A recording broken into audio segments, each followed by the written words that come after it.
The draft marriage bill is set to put an end to marriages for minors. If passed into law, those under the age of 18 years will no longer be allowed to enter into customary and civil marriages.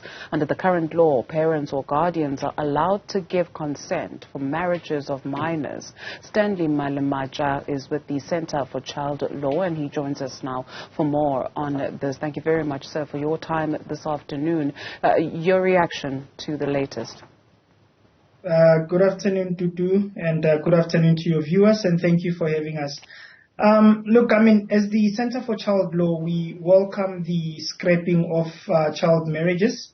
In our view, the marriages bill, insofar as the scrapping of child marriages is concerned, is that it is aligned with the African Charter on the Rights and Welfare of the Child, which is an international instrument, protecting children's rights, which South Africa has signed and ratified. So, I mean, according to Article 21 of the African Charter on the Rights and Welfare of the Child, it requires all member states to take effective measures, including legislative measures, in order to prohibit child marriages and the betrothal of boys and girls. So we really welcome the bill insofar as the scraping of child marriages is concerned. And one would actually have an appreciation of Section 7 of the bill, which makes it very vivid that the legally permitted age of marriage is 18 years or older. So as you correctly stated in the beginning that,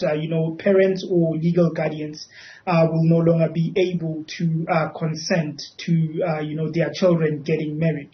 We understand that according to Stats SA Marriages and Divorces 2021 statistics that were released, 37 minors entered into civil marriages.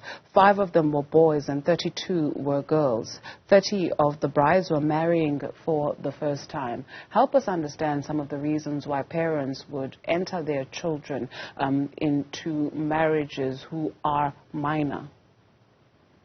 Research has shown that, children are forced, because I don't want to use the word enter into a marriage, because, we're talking about a child here.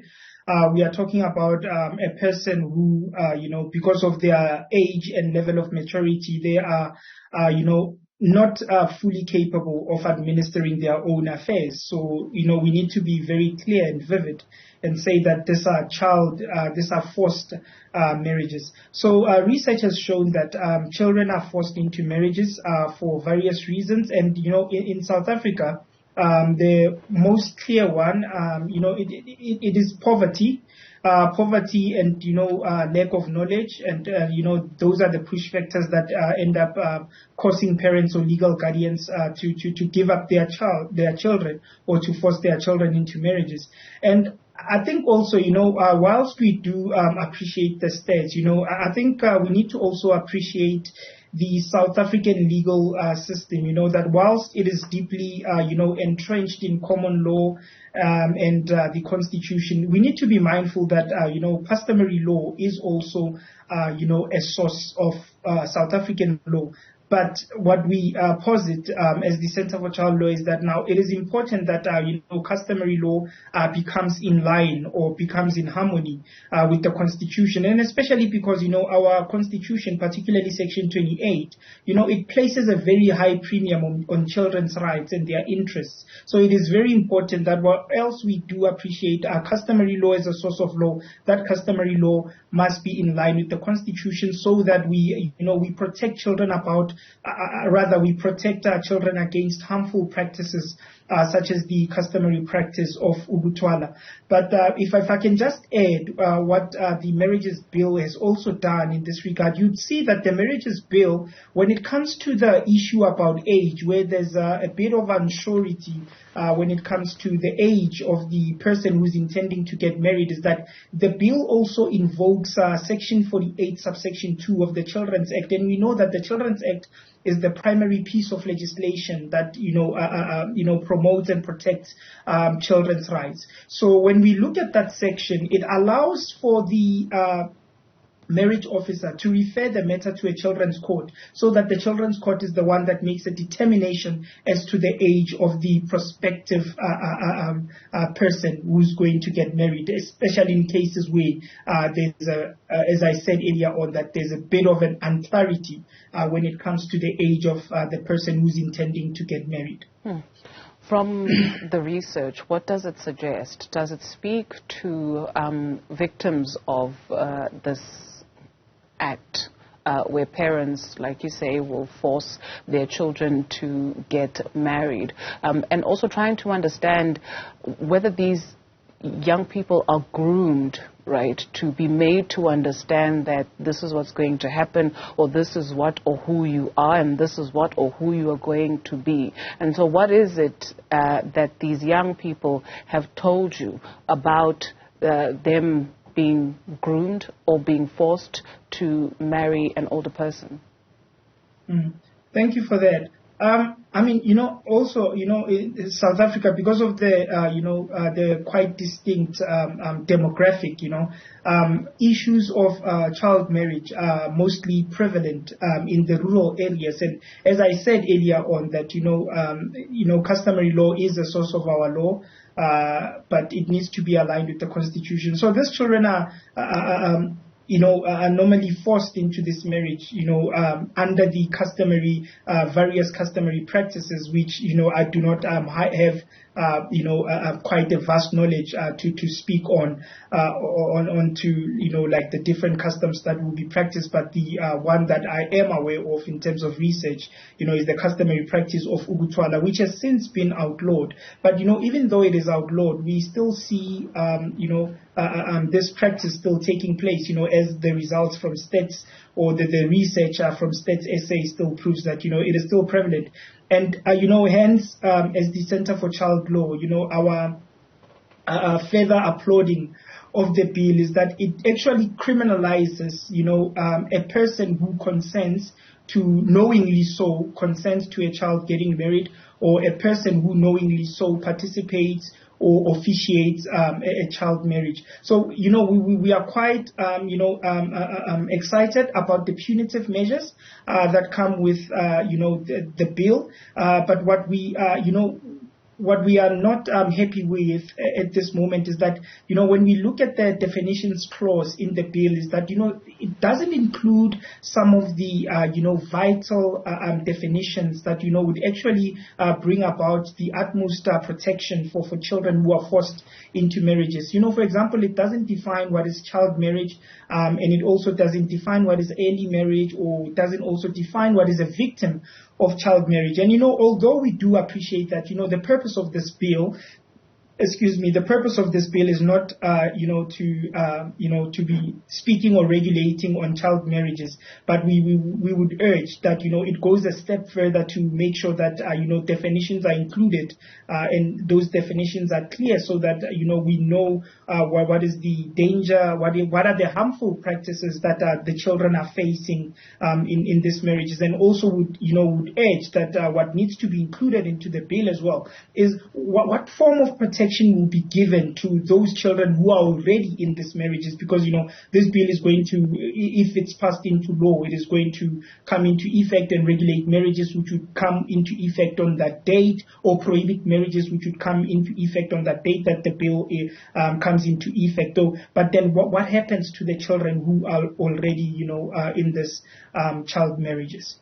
Because, Mr. Malematja, grooming can go from one generation to the next generation, and maybe that is why we're still seeing it prevalent in 2023, because in 2021 over 150 girls and 14 boys were entered into customary marriages. You mentioned the issue of poverty. You can have the best legislation, or you can have all the legislation that you like, but when it comes to the bubbling factors or the reasons why parents would do this, right, it may continue well beyond the law. So you can enforce the law, or you can have the law, but some will still find an opportunity to do this. What must the law work in conjunction with when you speak of poverty? Poverty